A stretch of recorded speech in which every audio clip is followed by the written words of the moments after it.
नमस्कार दोस्तों, आज दिन भर की बड़ी खबरों में आपका स्वागत है। मैं हूं मीनू। आज इस बुलेटिन में हम बात करेंगे देश दुनिया की तमाम टॉप ट्रेडिंग हेडलाइंस की। अमित शाह ने इफ्को के नए सल्फ्यूरिक एसिड प्लांट का किया उद्घाटन, बोले अमूल मॉडल पर ओडिशा में डेयरी क्रांति की तैयारी।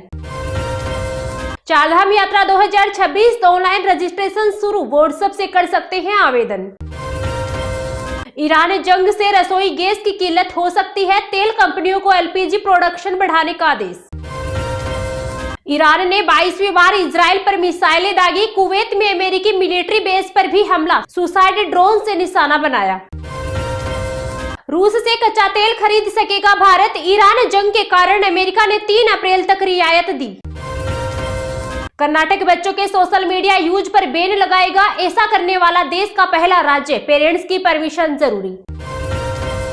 होर्मुज़ से 24 घंटे में सिर्फ 2 जहाज निकले, दुनिया की 20% तेल सप्लाई रुकी। रक्षा मंत्री बोले भारत की तेल गैस सप्लाई पर सीधा असर। बंगाल एसआईआर, ममता बनर्जी कोलकाता में धरने पर बैठी, कहा चुनाव आयोग ने जिन वोटर को मृत बताया मैं उन्हें सामने लाऊंगी।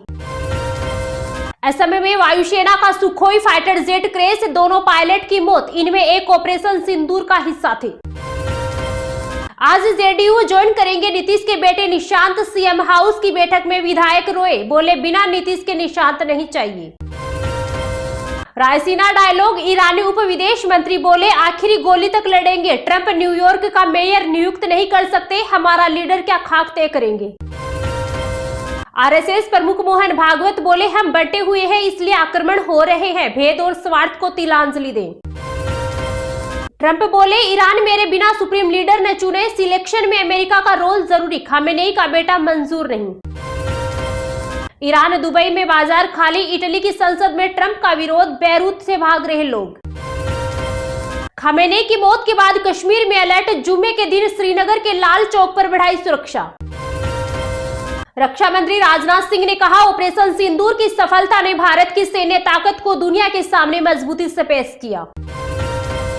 मिडिल ईस्ट तनाव के बीच दुबई में हाई अलर्ट, लोगों के फोन पर आया मिसाइल वार्निंग का मैसेज। राजस्थान के 15 शहरों में दिन का तापमान 35 डिग्री सेंटीग्रेड प्लस, एमपी के नर्मदापुरम में भी 39 डिग्री सेंटीग्रेड, हरियाणा में भी 35 डिग्री सेंटीग्रेड। ईरानी नौसेना को खत्म कर रहा अमेरिका, अब तक 30 जहाज डुबोए, ड्रोन कैरियर को भी किया तबाह है। ट्रंप का दावा ईरान युद्ध रोकने के लिए करना चाहता है बातचीत, रागसी ने किया खारिज। कहीं मिसाइलें हमको निगल न जाए, शशि थरूर बोले सरकार जल्द हस्तक्षेप करे, हमारा बहुत कुछ दांव पर। 50 लड़ाकू विमान और 100 बम से हमला, इजराइल ने अयातुल्ला खामनेई के सैन्य बंकर को किया नेस्तनाबूद। अभी और कठिन होंगे हालात, मिडिल ईस्ट में बढ़ते तनाव पर भारतीय रक्षा मंत्री का बयान। भारत को इस युद्ध की कीमत चुकानी पड़ेगी, इजराइल, यूएस और ईरान की जंग पर राहुल गांधी ने मोदी सरकार को चेताया। बिहार के नए राज्यपाल बने सैयद अता हसनैन, भारतीय सेना के पूर्व वरिष्ठ अधिकारी रहे हैं।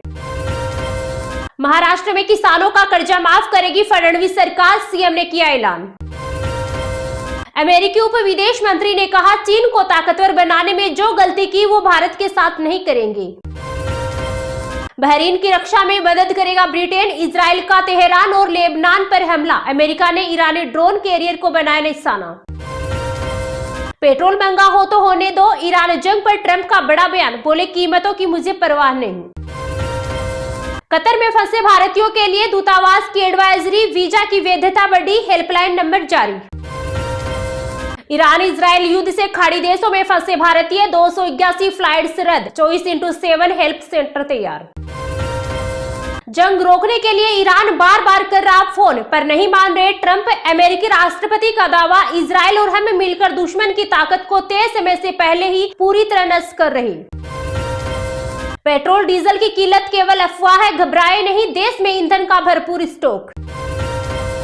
अगले 4 दिन भारी, 9 राज्यों में मेघ गर्जन, बारिश की चेतावनी, आंधी बिजली से बढ़ते सावधानी। राहुल गांधी बोले लोग केरल स्टोरी 2 नहीं देख रहे, ये अच्छी खबर, फिल्मों और मीडिया का इस्तेमाल प्रोपेगेंडा के लिए हो रहा। अगर कुर्दिश तेहरान में घुसे तो कर देंगे तबाह, ईरान ने इराक को दी धमकी। दिल्ली वासियों को बड़ा तोहफा, 8 मार्च को दिल्ली को मिलेगी पहली रिंग मेट्रो, पीएम मोदी करेंगे उद्घाटन।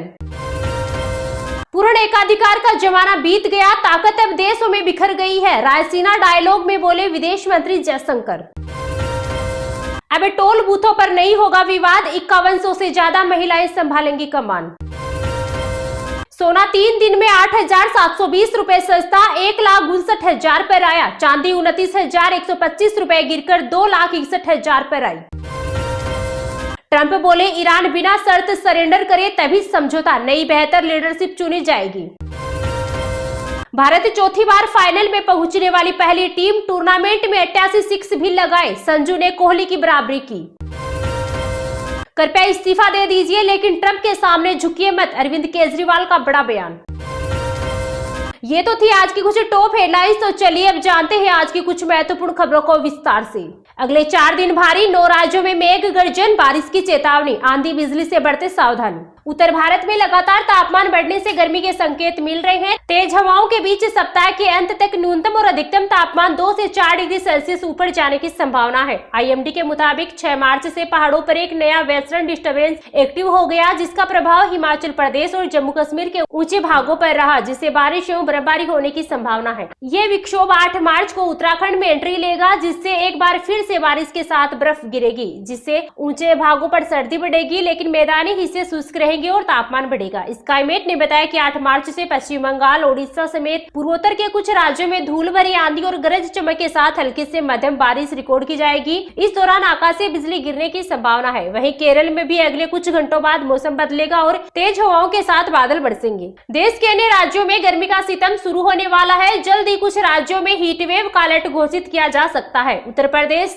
जल्द ही गर्म भट्टी सा तपने लग सकता है। लगातार बढ़ते तापमान ने चिंता बढ़ा दी है। सुबह से निकल रही कड़क धूप से दिन बेहद गर्म प्रतीत हो रही है और हवाओं की गति 25 से 30 किलोमीटर प्रति घंटा रहने का कोई खास असर नहीं हो रहा है। दिन में लोग पसीने से तरबतर हो रहे हैं। आलम यह है कि अब पंखे और कूलर का सहारा लेना पड़ रहा है। बिहार में होली बीतते ही मौसम के रंग बदले जा रहे हैं। लगातार न्यूनतम और अधिकतम तापमान में बढ़ोतरी से गर्मी बढ़ती जा रही है। हालांकि इसी बीच मौसम विभाग ने अगले 3 दिन बाद मौसम में ये बदलाव के संकेत दिए हैं। मध्य और पूर्वोत्तर के हिस्सों पर एंटी साइक्लोनिक प्रभाव के कारण 9 मार्च को राज्य में बादलों की आवाजाही हो सकती है और कुछ हिस्सों पर हल्की बूंदाबांदी या बारिश हो सकती है। दिल्ली एनसीआर का मौसम सामान्य है। सुबह से धूप और दिन भर तेज हवाएं बह रही है और तापमान धीरे धीरे ऊपर की ओर शिफ्ट हो रहा है, जिससे दिन बेहद गर्म प्रतीत हो रहे हैं, जबकि शाम और सुबह मौसम सुहावना बना हुआ है। मौसम विभाग का मानना है कि आने वाले दिनों में तापमान में बढ़ोतरी होगी और गर्मी का एहसास होगा। हिमाचल प्रदेश में अगले 24 घंटे के बाद एक नया पश्चिमी विक्षोभ आ सकता है, जिससे ऊंचे स्थानों पर मौसम करवट लेगा। आईएमडी के मुताबिक 7 से 11 मार्च के बीच कुछ हिस्सों पर तेज हवाओं के साथ बारिश की एंट्री होगी और बर्फबारी से मौसम सर्द होगा। हालांकि मैदानी हिस्से शुष्क रहेंगे और तापमान में बढ़ोतरी दर्ज की जाएगी। वहीं उत्तराखंड में 8 मार्च से विक्षोभ का असर दिखाई देगा, जो 11 मार्च तक बारिश का कारण बनेगा। पहाड़ों पर एक नया वेस्टर्न डिस्टर्बेंस शुक्रवार को एक्टिव हो गया, जिसके प्रभाव से जम्मू कश्मीर में अगले 4 दिनों तक बादलों की आवाजाही रहेगी और मौसम काफी बदलेगा।